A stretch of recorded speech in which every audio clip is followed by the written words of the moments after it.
Look at this. Look at this. Oh, he jumped out of it. Oh. Hello, everybody. It's hiddenbakpak here today. And today, I just feel like talking about Beidou.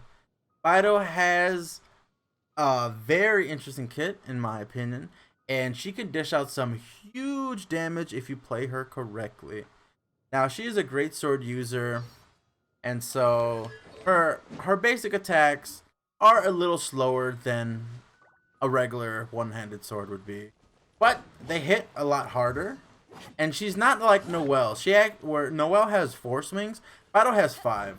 So you could go a little bit longer, but typically when you hit that last swing, you can't start attacking right away. So just a little tip: whenever you go for that last swing, just dash cancel. Just dash cancel, and you'll do your DPS would just go up that easy, and it doesn't take that much stamina to dash. Alright, and we have Beidou's most important skill, her Tide Collar. Now, if you press her Tide Collar, you'll just go ahead and do a little electric swing. It does decent damage.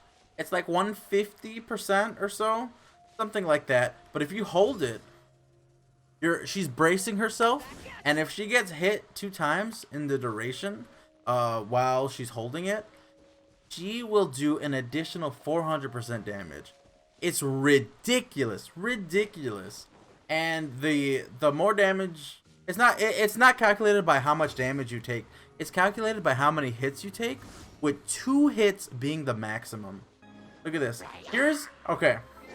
I want to show no, Amber's not caring. We are Beidou super fans now. We are super fans of Beidou. Now I want to show you guys this little trick with Beidou. So this really doesn't work too well in Abyss because there's no fire on the ground, right?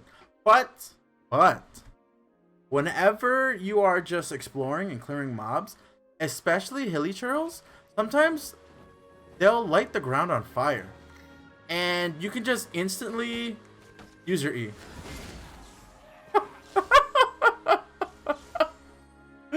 For the huge damage.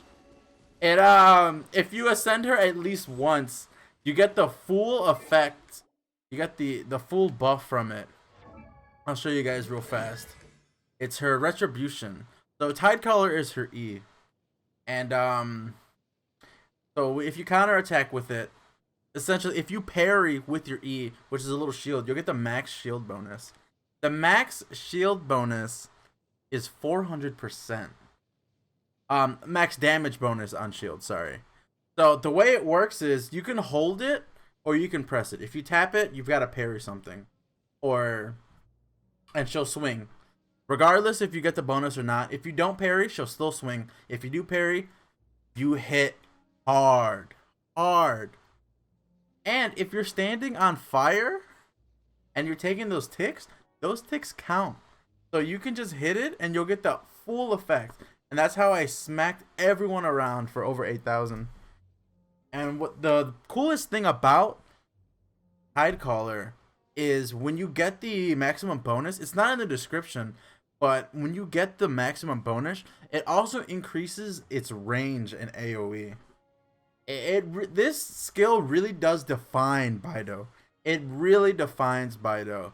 And once you get to Ascension 4, it makes her even it becomes even more important.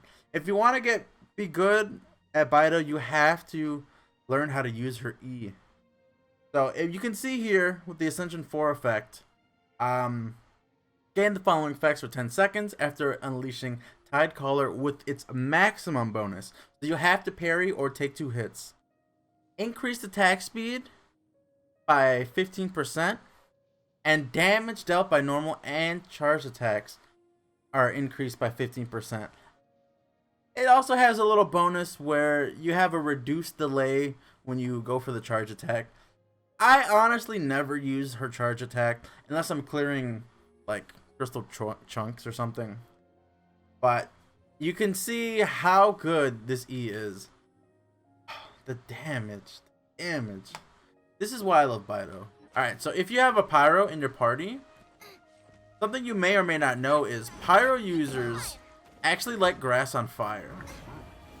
And that works with Beidou's E. So I can just tap it right here for 8,000 instantly. And on top of that, we now have the increased attack speed and more damage.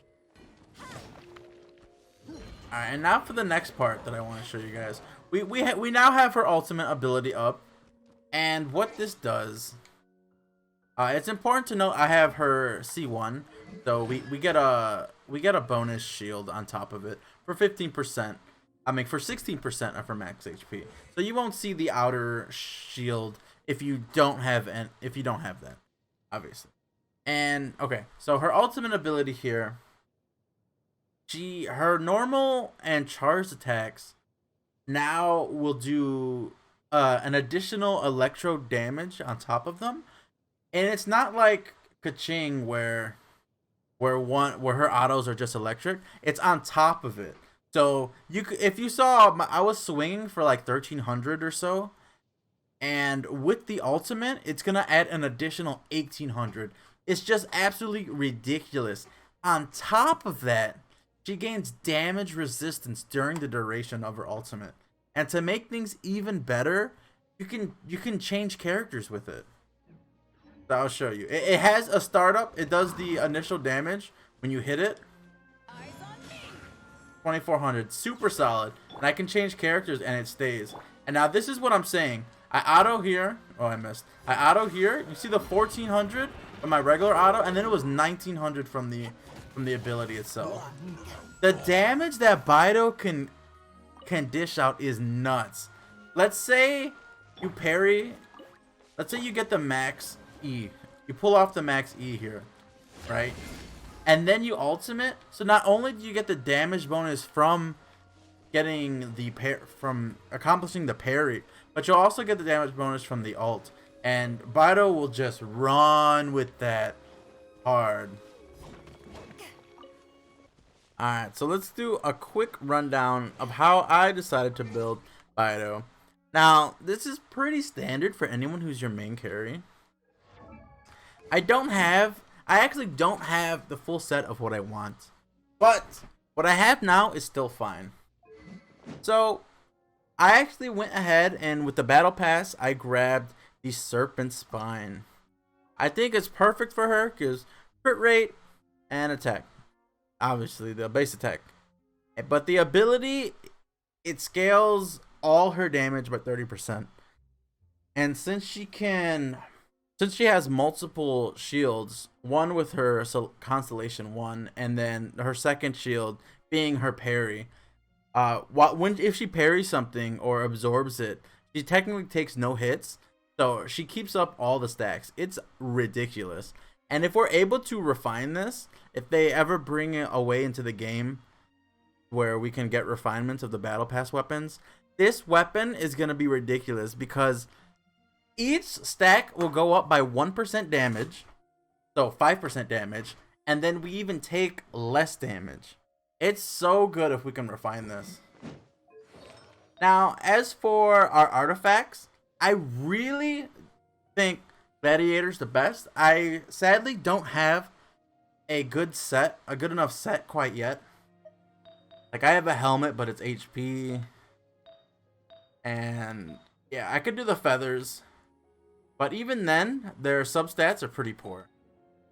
Yeah, a lot of my substats for my gladiator pieces, they're just bad. So I'm waiting till I get more. So for now, in its place, I'm running Berserker, 2-piece Berserker, which is always good. You always, like, crit rate is a good thing.